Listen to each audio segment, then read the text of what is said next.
Welcome to the Character Gallery. Thomas has many friends on the island of Sodor. Visit them all by pressing the direction button on your controller.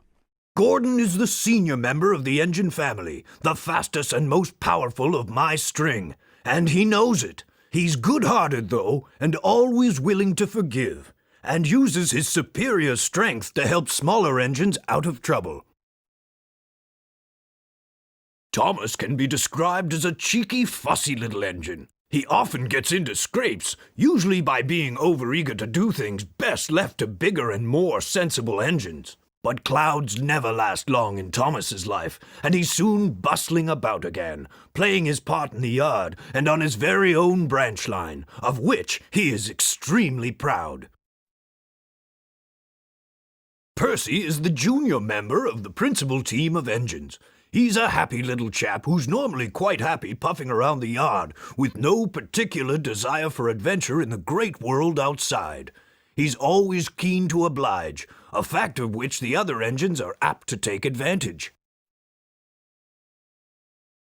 James is a medium-sized engine. His 6 driving wheels are not as big as Gordon's and not as small as Thomas's. He has a fine scarlet coat and brass dome and likes to think of himself as a really splendid engine.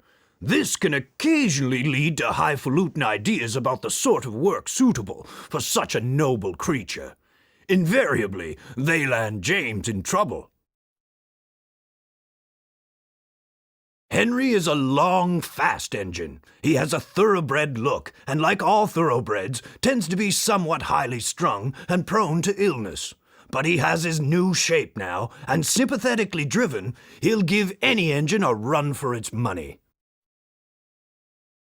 Duck is a cheerful and busy engine. He's only a small tank engine, but coming as he does from the Great Western Railroad, he'll stand no nonsense whatsoever from the larger engines who try to order him about. Mavis is a feisty young diesel engine who works at the quarry. She's full of her own ideas and doesn't take kindly to advice. She has a lot to learn about trucks, but with Toby's help, she is learning to be a really useful engine. Edward is an older engine, but the most important thing about him is that he's kind. When the other engines misbehave, it's Edward that I turn to calm everyone down and restore order. Toby is old-fashioned, both in looks and outlook. Every engine, no matter how old, wants to be really useful, and having once nearly been scrapped, Toby is always happy to work. He's not above being temperamental sometimes, but since he works mainly up on an outlying quarry line, he can work off his moods without causing grief to anyone except his own faithful coach, Henrietta. Annie and Clarabelle were given to Thomas as a reward for being a really useful engine. They are much loved, but have both seen better days. Annie carries passengers. She is always pulled by Thomas and travels facing him. Clarabelle is a composite coach. She has one section for passengers and one for the luggage and the guard. Clarabelle always travels behind Annie, facing away from Thomas. Bertie has a great deal in common with Thomas. Ever since their great race, they've been the firmest of friends. Bertie's strongest characteristic is his friendly grin and his readiness to help any engine prepared to admit that just sometimes roads have their uses as well as rails. In a railway family, Harold can hardly avoid having a high profile. He brings a welcome spot of dash to the quiet landscape of Sodor whenever he appears, and even if the noise he makes is occasionally wearing, he is good-hearted, and the engines are always pleased to see him. Like all cranes, Cranky has a high and mighty attitude, which often annoys the engines. Cranky knows that if he ever gets too big for his crane hook, the engines have ways of getting back at him. However, Cranky enjoys teasing them because he says it makes for good working relationships. But don't ask Percy if he agrees. Bulstrode is an old, bad-mannered motorized seagoing barge. He's only happy when he's carrying a full load of cargo. Otherwise, he's grumpy and rude. His moaning and groaning soon got him in trouble when Percy and some troublesome trucks taught him a lesson. Trevor is a very old tractor who enjoys to spend time dozing in the sun. However, he dislikes being left outside for too long and loves an opportunity to show he's still capable of a good day's work. Slow and steady and always with a smile, that's Terence. The subject of endless teasing from the younger engines because of his caterpillar tracks, Terence takes it all in good stride and gets on with the job, never hesitating to help out when an emergency pull is called for.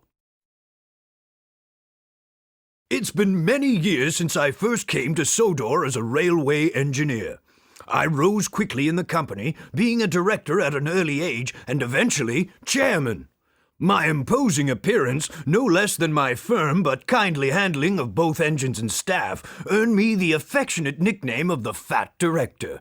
Then, after nationalization, when I was awarded a knighthood for my services to the railway industry, I became Sir Topham Hatt, the Fat Controller.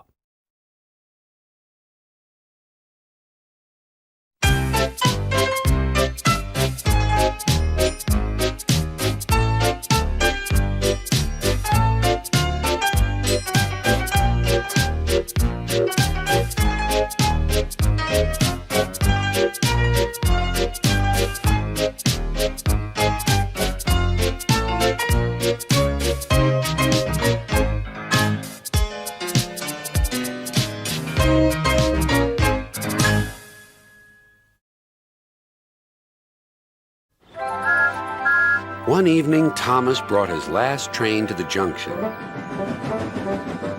Percy was glad to see him. "Are you on your way to the big station, Thomas?" "Yes, I am. Why?" "Because I'm going there, too. I think something's up." Toby looked up at the sky. "Where?" "Not up there. Down here," laughed Thomas. "How can something be up when it's down?" Thomas was too excited to explain.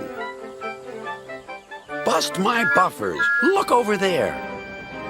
Mavis, Boko, Bill, Ben, Donald, Oliver, and Douglas paraded past.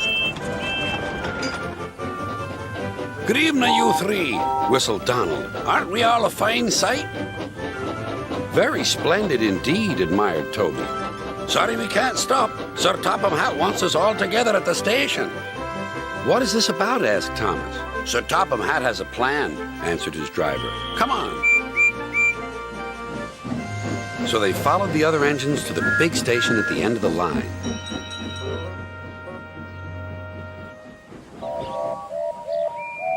"Silence!" called Sir Topham Hatt. "I have an important letter to read from a little girl who is 5 years old." "Dear Thomas and all the engines, please can I meet you? My friends say they would like to meet you too. You could come to my house for tea, but my mummy says there aren't any railway tracks to my house. Can you come to the station instead?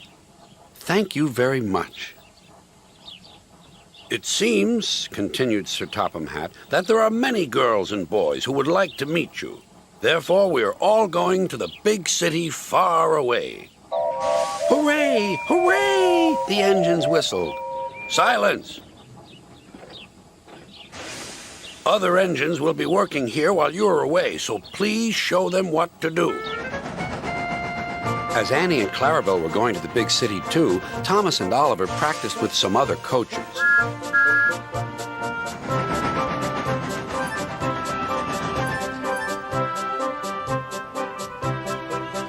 Thomas grew more and more excited. Too excited for his own good. "I'm glad I'm a splendid engine," he puffed. "Sir Topham Hatt thinks I'm really useful. I had a race with Bertie once. I whooshed through the tunnel and stopped an inch from the buffers." Then Thomas made his mistake. "Just like this," he boasted.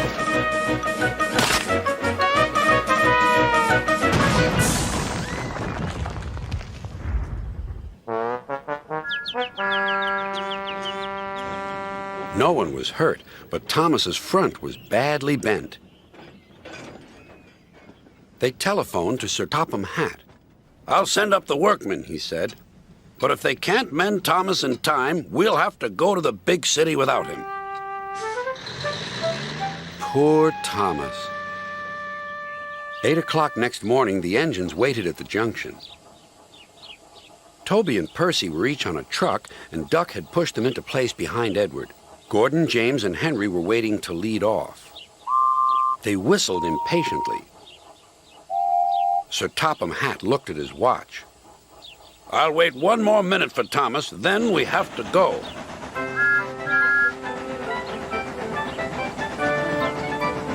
"Oh, thank goodness you're still here," panted Thomas. "I hope we're not late, as it's just after 8. The conductor blew his whistle and waved his flag. The engines cheered. "Look out, big city, here we come!" And the cavalcade puffed away.